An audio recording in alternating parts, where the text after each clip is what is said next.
I swear to you that this story is true, but the only proof I have are these words. It was the year 2011, on the 15th of August, when I saw the most beautiful and perfect moment of my life. I was in Edinburgh at the time, performing at the Fringe Festival, the world's largest uncurated arts and culture festival. Acts and performers from all over the globe, the world's most famed entertainers, shoulder to shoulder with the hopeful, the talented, and the deluded. The cobbled streets of Old Reekie teemed with comedians, actors, musicians, dancers, clowns, mimes, jugglers, cabaret performers, sword swallowers, impressionists, magicians, improvisers, burlesque artists, mentalists, contortionists, acrobats, puppeteers, nude dog show, people who do dog show, nude dog show man, and pissing. Naked dog man show, pissing dog man show. All manner of entertainer, eager to please and perform. I was there with my musical comedy act, The Axis of Awesome. It wasn't my first time performing at the festival. We'd had a lot of success the previous year and had become something of a tentpole of the festival, performing sold-out shows in one of its more prestigious venues. Some might say we were back for seconds. And since we had reached the peak of festival celebrity, we had been invited to perform in a celebrity-studded showcase that would be televised on the BBC. It was quite an honour. It's entirely possible that the Queen watched it. Or Doctor Who. As a musical act, we had to arrive early in order to sound check. And after the check was complete, there was some waiting around to do. We were shown the location of our dressing room and then ushered towards a green room, a sort of holding area for performers with certain conveniences and luxuries offered by the production, gratis. We were shown the sandwiches and confections and given a quick demonstration on how to use the Nespresso coffee machine. It is a marvellous device. We take it for granted nowadays, but let me assure you it was quite the novelty in 2011. Yes, I know Nespresso technology has existed since 1986, but it was only after the patents for the technology expired in 2010 that third-party vendors could offer capsules and machines compatible with the Nespresso system, initiating the Nespresso boom/renaissance of the 2010s. The green room was empty, save for a single dishevelled character perched upon a suitcase in the corner of the room. The man wore black, wet-look stretch leggings and an almost matching vinyl jacket, materials designed to imitate leather, although they could not fool keen eyes such as mine. On his wrist, an oversized silver watch, a large gold chain hung from his neck, and it was nestled in a thick tussock of artificial chest hair. A merkin for the pectorals. His eyes were covered by a pair of aviator sunglasses, the kind you might find in a pharmacy, highway convenience store, or Easter show bag. Atop his head, a synthetic black curly wig styled with grease or gel to achieve an unconvincing windswept 90s look. His legs dangled over his large suitcase, obscuring the text that had been stenciled onto it. I managed to make out only two letters, Z and H. Now, I make light of his costume when, truth be told, this kind of outfit is very common at the Edinburgh Fringe, particularly with student sketch comedy shows and the like. But I'd been led to believe that this BBC show was to showcase the festival's elite, those of us who, at the very least, wore real leather or a horsehair chest wig. My bandmates retired to the dressing room. "I'll stay here," I said to my bandmates. "I'll have a coffee. If there's BBC people, I'll say hello and schmooze." So I remained in the green room with the mysterious character. I gave him a little wave, and he nodded back. and then I tried my hand at operating the remarkable coffee device. Over the next 2 hours, different guests came and went, other performers, agents, television executives. I did my best to schmooze, greet and network, although truth be told, I do possess some neurological atypicality, which has resulted in a somewhat awkward set of social skills. And since most just grabbed a coffee or a snack and then returned to their dressing rooms, I didn't quite get the opportunity to, as my 11-year-old says, rism with the tism. Skibbity.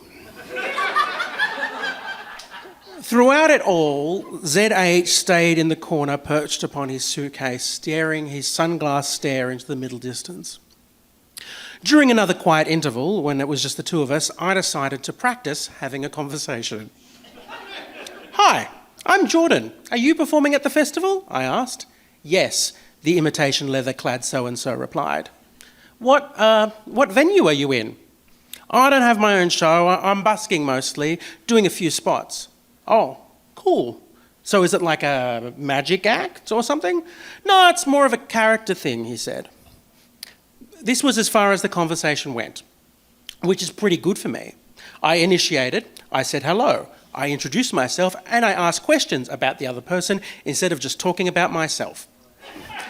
And despite the urge, I resisted dragging this stranger into listening to me talk about one of my special interests, like Warhammer, roller derby, or the X-Men. I grasped another sandwich, sat on the couch, and began to munch and fiddle on my phone. At that time, I heard something of a hubbub from outside. It seemed that one of the show's big guests had just arrived. I craned my neck to see out the door. A 2-metre-tall bronzed Adonis was approaching, surrounded by his entourage. I struggled to make out his face, but his leather jacket, unlike the one worn by the man on the suitcase, was genuine cowhide, and it looked expensive. I couldn't tell if he was wearing a chest wig, but if he was, you could guarantee it was genuine horse. The Titan shooed his entourage away and strode towards the green room with the elegance of the peacock and the confidence of the jaguar. His strong arms swung back and forth like the testicles of a stallion fucking another stallion. His feet in heavy engineer boots moved with the purpose of a locomotive. He ducked to fit his head under the doorframe and leant upon it casually. I looked up from my phone and said, "Hi, I'm Jordan. Are you performing at the festival? What's your show about? What venue are you in?" "Hi, I'm David," replied David Hasslehoff.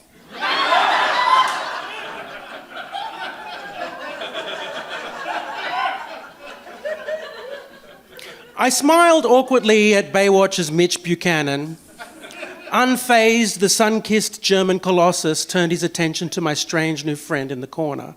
"And who are you supposed to be?" asked David Hasslehoff. The vinyl-clad busker leapt from his perch and reached out to vigorously shake the hand of TV's Knight Rider. Time stopped.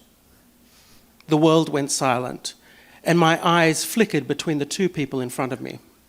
Their leather jackets, their tight pants, their watches, chains, curls, and chest hair all matched. They were dressed identically. David Hasslehoff's eyes lowered to spot the suitcase, its lettering now revealed. "Sie Hoff." I peered over the top of my phone to witness the most perfect, beautiful, and unique moment of my life. The moment that David Hasslehoff stood face to face with his homunculus. His features, his style, his attitude, his life, his very being played out in dollar store miniature parody. And I saw his heart break.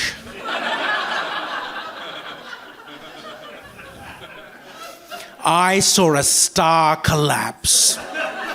This giant, the wet dream of every MILF, G-MILF and soon-to-be MILF, shattered. This demigod saw his essence refined and he broke. The Hoff did not see an impersonator shaking his hand. No.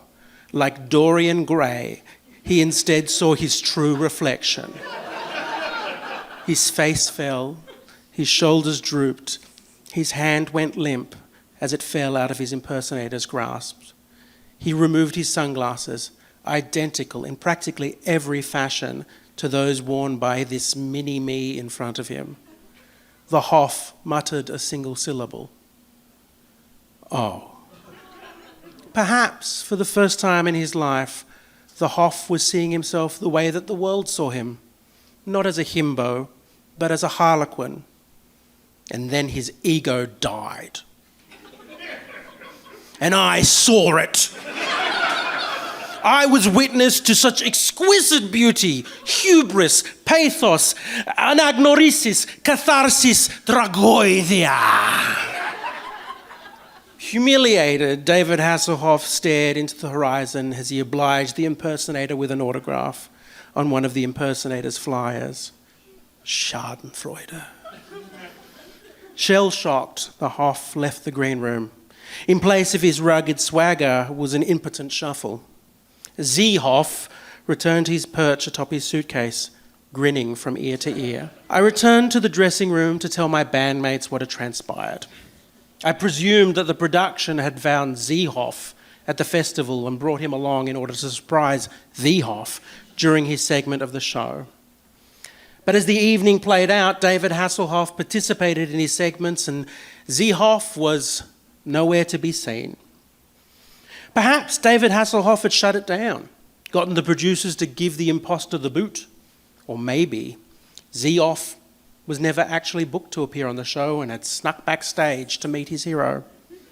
Or perhaps, like the Yeti or Chupacabra, he never existed. Maybe I was mistaken, maybe I hallucinated, but I swear to you, I saw it. I saw a moment of pure, unimaginable melancholy. I saw an angel die of a broken heart. I swear to you that this story is true, but the only proof that I have are these words. These words and the photograph I took on my phone!